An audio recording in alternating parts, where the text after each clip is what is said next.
चलिए बच्चों, तो क्लास यूपी बोर्ड 12th का हम लोग शुरू करेंगे। और यूपी बोर्ड के क्लास में हम लोग सेकेंड टर्म के बारे में बात करेंगे, क्योंकि टाइम तो बीत चुका है फर्स्ट टर्म का। और फर्स्ट टर्म को देखा जाएगा एग्ज़ाम के टाइम पे हम लोग एक वीडियो में एक चैप्टर्स को पढ़ा जाएगा, लेकिन फ़िलहाल के लिए सेकेंड टर्म स्टार्ट करते हैं। और सबको पता है कि सेकेंड टर्म्स में क्या है, हमारे सेकेंड टर्म्स में लाइट है, सेमीकंडक्टर है, उसके बाद मॉडर्न फिजिक्स है और यही सब चीज़ें हैं। तो पहले हमारा जो टॉपिक होगा लाइट होगा।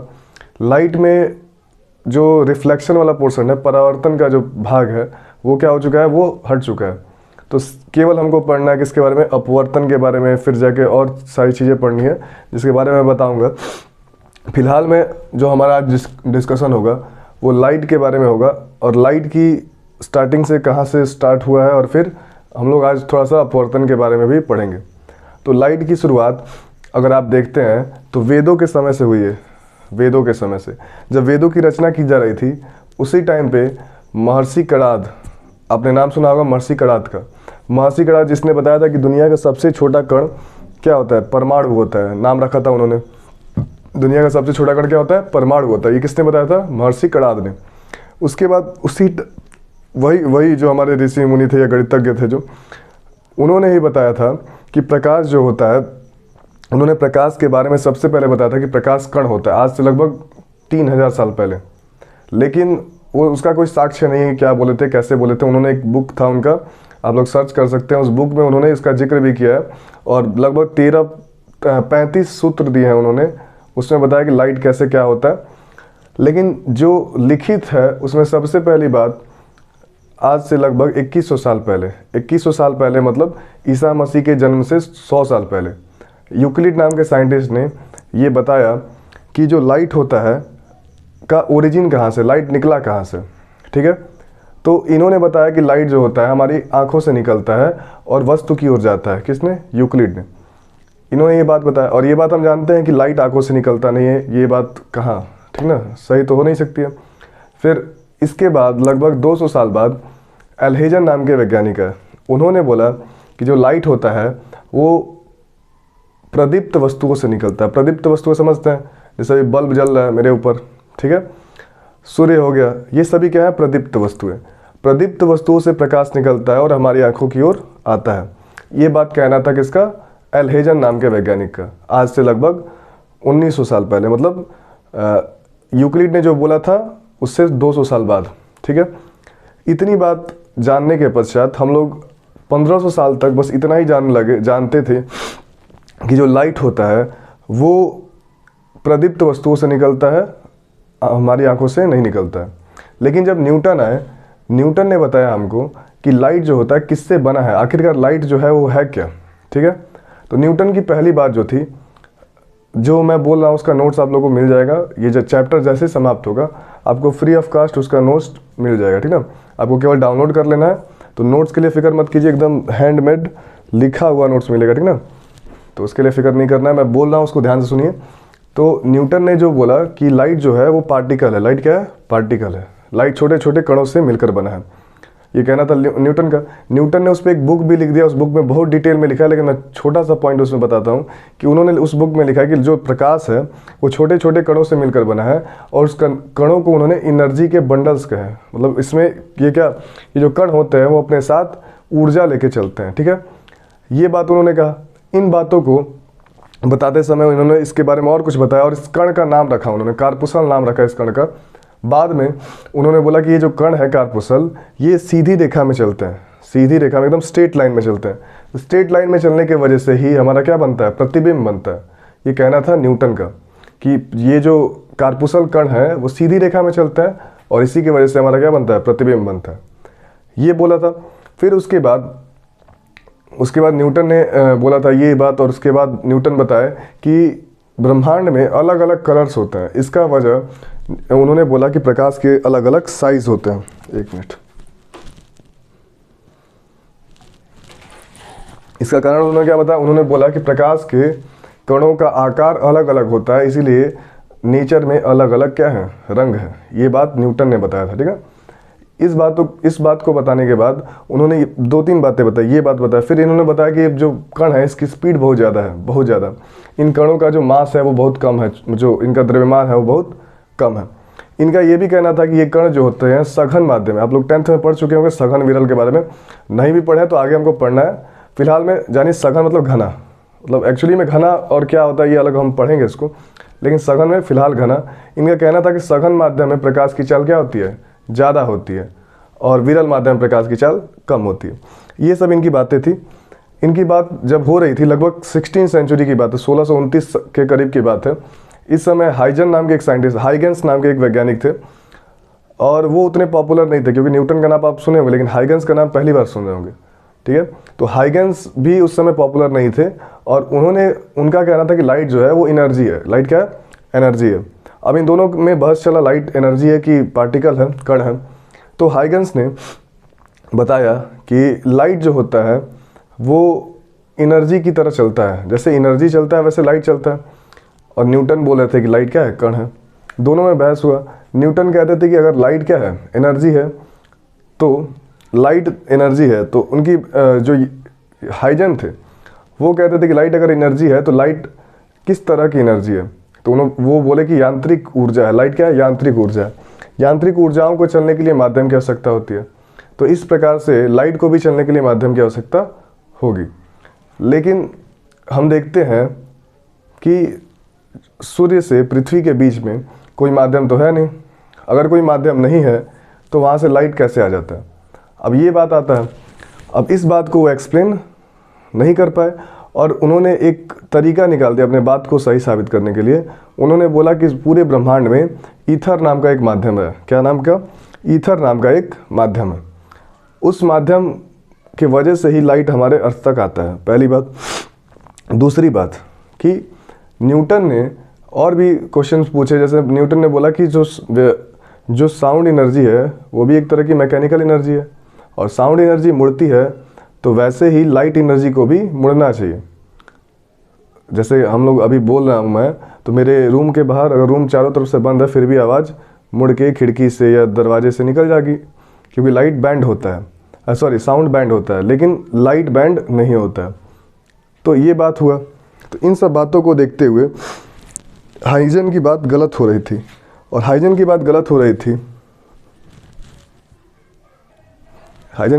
रही थी, तो धीरे धीरे डिस्कशन उन लोगों में आगे बढ़ा, और हाइजन ने थोड़ी सी डिस्कवरी की। उन्होंने प्रूव किया कि लाइट क्या है, मैकेनिकल एनर्जी है। कुछ समय तक माना गया कि लाइट मैकेनिकल एनर्जी है, फिर उसके बाद मैक्सवेल आए। मैक्सवेल ने बोला लाइट एनर्जी तो है, लेकिन वो मैकेनिकल एनर्जी नहीं है, इलेक्ट्रोमैग्नेटिक वेव्स हैं। ठीक है, इलेक्ट्रोमैग्नेटिक वेव्स क्या होते हैं वो हम आगे पढ़ेंगे, या पिछले वाले चैप्टर में था, विद्युत चुंबकीय तरंगों में था इलेक्ट्रोमैग्नेटिक वेव्स है। इसके बाद इन्होंने, जब मैक्सवेल ने ये बात बोला, तब तक प्लांक और आइंस्टीन नाम के दो साइंटिस्ट थे, उन्होंने एक फोटो इलेक्ट्रिक इफेक्ट होता है, तो फोटो इलेक्ट्रिक इफेक्ट के बारे में बताया। फोटो इलेक्ट्रिक इफेक्ट को अगर समझना है हमको, तो हमको लाइट को पार्टिकल मानना पड़ता है, लाइट को कण मानना पड़ता है। इस प्रकार से फिर न्यूटन की बात सही हो रही थी, तो हमको अब दिक्कत हो रहा था कि न्यूटन की बात सही है या मैक्सवेल की बात सही है या हाइजन की बात सही है। तो हम लोग क्या किए, हम लोग लाइट का दो ब्रांच बना लिए। एक ब्रांच में हम लाइट का पार्टिकल नेचर, मतलब कण के रूप में पढ़ लेते हैं, और दूसरे पार्ट में हम लोग लाइट को वेव के फॉर्म में पढ़ लेते हैं। तो एक किरण प्रकाशिकी और एक तरंग प्रकाशिकी, आपका लाइट का दो ब्रांच बने। प्रकाशिकी, हमारा जो चैप्टर है वो है प्रकाशिकी, ठीक ना, प्रकाशिकी, ठीक है, प्रकाशिकी हमारा चैप्टर, इसको बोलते हैं ऑप्टिक्स। ठीक है, ऑप्टिक्स क्या है, तो भौतिक विज्ञान की ऐसी शाखा जिसके अंतर्गत हम प्रकाश से संबंधित घटनाओं का अध्ययन करते हैं, उसे प्रकाशिकी कहते हैं। अभी मैंने बताया आपको इसमें दो बातें कि इसमें दो शाखाएं होती है। एक तो आप पढ़ेंगे किरण प्रकाशिकी,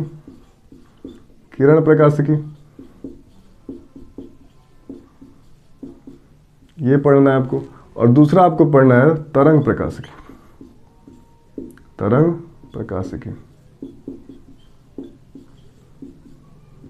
दोनों टॉपिक्स पढ़ना है। इसको इंग्लिश में बोलते हैं रे ऑप्टिक्स,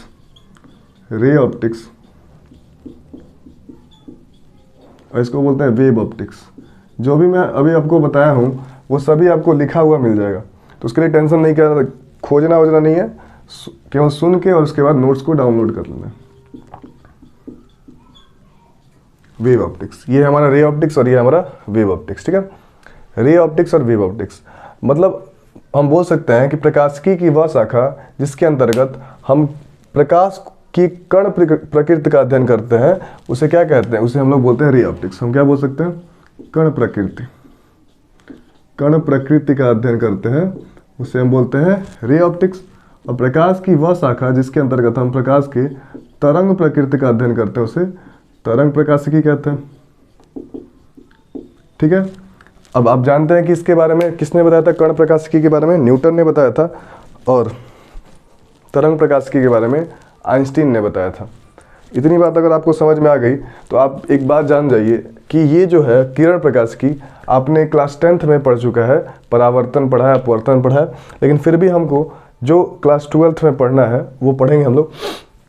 इसमें तो सबसे पहला चैप्टर जो हमारा है वो क्या है, वो है प्रकाश का परावर्तन, लेकिन वो चीज़ हट चुका है तो हमको पढ़ना है प्रकाश का अपवर्तन।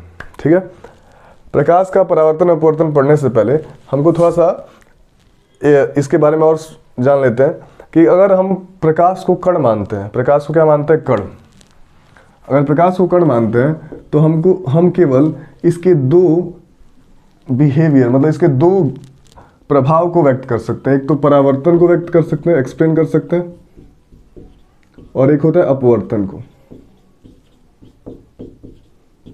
परावर्तन, अपवर्तन और एक वर्ण विक्षेपण, वर्ण या वर्ण विक्षेपण, हाँ वर्ण विक्षेपण, दो चीजों को, तीन घटनाओं को हम लोग व्यक्त कर सकते हैं। लेकिन अगर हम प्रकाश को क्या माने, तरंग माने, तो हम इन सभी घटनाओं को बता सकते हैं किससे, प्रकाश को तरंग मान के। तो एक परावर्तन को व्यक्त बता सकते, एक्सप्लेन कर सकते हैं, अपवर्तन को व्यक्त कर सकते हैं।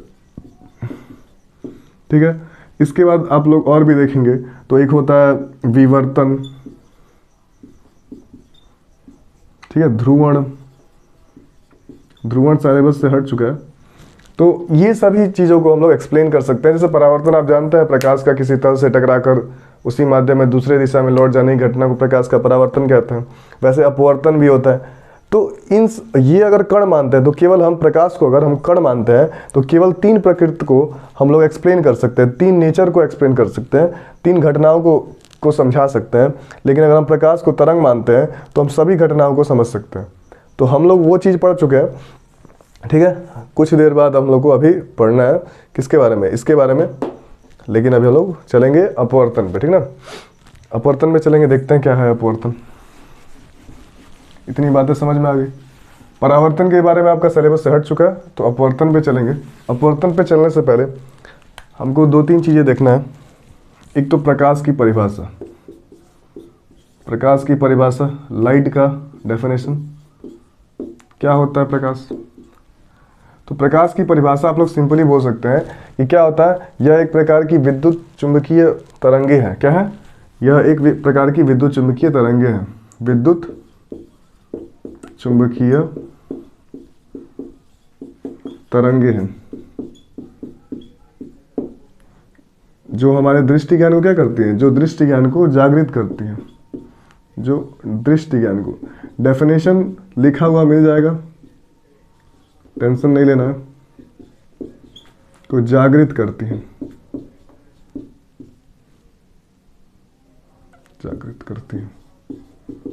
बात समझ में आया। तो क्या है, प्रकाश एक प्रकार की विद्युत चुंबकीय तरंगे है जो हमारे दृष्टि ज्ञान को जागृत करती है, ठीक ना। इतना बात समझने के बाद हमको थोड़ा सा कुछ चीज़ें समझना चाहिए, जिससे हमारा जो चैप्टर होगा, पहला चैप्टर अपवर्तन पढ़ेंगे। परावर्तन आप लोग देख सकते हैं, अगर देखने का मन हो तो परावर्तन भी वीडियो है, आप लोग देख लीजिएगा। लेकिन हम लोग अपवर्तन पढ़ेंगे। क्लास 12th का जो सिलेबस में है, जो हमारे यूपी बोर्ड ने जो सिलेबस जारी किया है, उसमें पहला ये अपवर्तन का ही टॉपिक है, ठीक है। तो कुछ उसको पढ़ने से पहले कुछ थोड़ा सा चीज़ें जान लेते हैं। एक बात आता है प्रकाश की किरण, प्रकाश की किरण, इसको बोलते हैं ray of light, ray of light, ray of light, प्रकाश की किरण, ठीक है। प्रकाश की किरण क्या होती है, तो मान लीजिए कि ये कोई हमारा स्रोत है, स्रोत है, बल्ब है या कुछ भी है, इससे प्रकाश निकल रहा है, और यहाँ पे कोई हमारी आंखें हैं। तो हमारी आंखें जो है उस प्रकाश को देखती हैं या प्रकाश हमारी आंखों तक जाता है तो हम इसको देख तो रहे हैं कि आ रहा है हमारे तक, लेकिन इसको दिखाना है ना। तो अगर हमको इसको कॉपी पे दिखाना है या बोर्ड पे दिखाना है कहीं पे, तो हमको क्या चाहिए, हमको कुछ सिंबल चाहिए। तो हम क्या करते हैं, हम एक सीधी रेखा खींच लेते हैं, सीधी रेखा खींच लेते हैं और उसके ऊपर बीच में तीर का निशान देते हैं, उसको हम लोग बोलते हैं प्रकाश की किरण। तो ये वास्तव में होता नहीं है, ये प्रकाश की किरण वास्तव में नहीं होता है। हम बोल सकते हैं कि क्या यह एक काल्पनिक सीधी रेखा होती है जो प्रकाश के चलने की दिशा को बताती है। वास्तव में कुछ होता नहीं है, ये क्या होती है, काल्पनिक सीधी रेखा होती है जो प्रकाश के चलने की दिशा को व्यक्त करती है। ये बात समझ में आ रहा है। और एरो बीच में दिया जाता है, ज़्यादातर अच्छा रहता है बीच में ही देना चाहिए, ठीक है। उसके बाद आता है प्रकाश किरण पुंज। दो चीज़ों को समझेंगे, प्रकाश किरण पुंज, प्रकाश किरण पुंज, इसको बोलते हैं beams of light, beams of light, beams of light.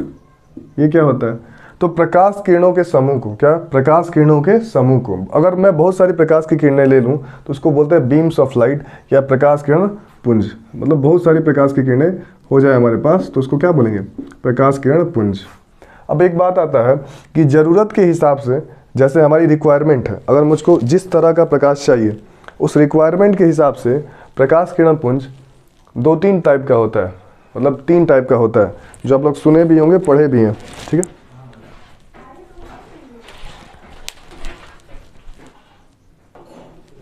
चलिए स्टार्ट करते हैं। तो रिक्वायरमेंट के हिसाब से प्रकाश किरण पुंज 3 प्रकार के होते हैं, तो हम देखेंगे कौन कौन से होते हैं। तो एक हमारा जो होता है, पहले जो हमारा एक प्रकाश किरण पुंज आता है, जैसे अगर हमको एक ही जगह पे ज़्यादा लाइट चाहिए, एक ही प्लेस पे अगर ज़्यादा लाइट चाहिए, तो हम लोग वहाँ पे क्या करेंगे, हम वहाँ पे जो प्रकाश किरण पुंज का यूज़ करेंगे उसको बोलते हैं अभिसारी प्रकाश किरण पुंज। अगर एक ही पॉइंट में हमको क्या चाहिए, ज़्यादा लाइट चाहिए, तो वहाँ पे क्या करेंगे, अभिसारी प्रकाश किरण पुंज यूज़ करेंगे। एक मिनट, मार्कर नहीं चल रहा। अगर हमको एक ही जगह पे ज़्यादा लाइट चाहिए तो हम वहाँ पे क्या करेंगे, अभिसारी प्रकाश किरण पुंज का प्रयोग करेंगे। अभिसारी प्रकाश किरण पुंज क्या होता है कि जो ज़्यादातर लाइट एक पॉइंट पे आके मिले, जब प्रकाश की समस्त किरणें किसी एक बिंदु पर आकर मिलती हैं तो उसे बोलते हैं अभिसारी प्रकाश किरण पुंज। और जब प्रकाश की समस्त किरणें किसी एक बिंदु से फैलती हैं तो उसे बोलते हैं अपसारी प्रकाश किरण पुंज। और जब प्रकाश की समस्त किरणें एक दूसरे के समांतर होती हैं तो उसे समांतर प्रकाश किरण पुंज कहते हैं। इसका प्रयोग कहाँ करते हैं, जहाँ पे ज़्यादा लाइट चाहिए। इसका प्रयोग जहाँ ज़्यादा एरिया में लाइट चाहिए, और यहाँ पे जहाँ पे समांतर लाइट चाहिए। इसके बारे में हम आगे डिस्कशन करेंगे, ठीक है। अभी थोड़ा काम है तो देखते हैं उसके बाद।